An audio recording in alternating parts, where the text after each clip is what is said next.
అక్క అంబాసిడర్, నేను బెంజు, అది పోర్టబుల్.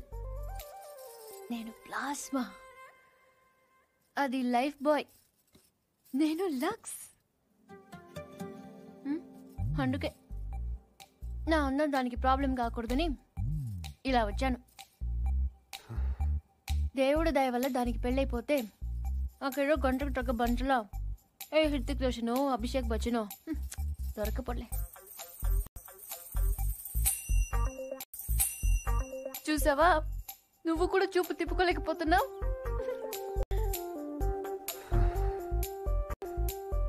అయ్యో దేవుడా, ఎందుకయ్యా ఇంత అందం ఇచ్చావు నాకు?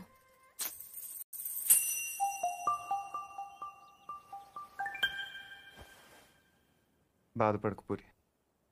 మీ అమ్మ వాళ్ళందరూ అనవసరంగా భయపడుతున్నారు, కానీ నువ్వు అంత అందంగా ఏం లేవు.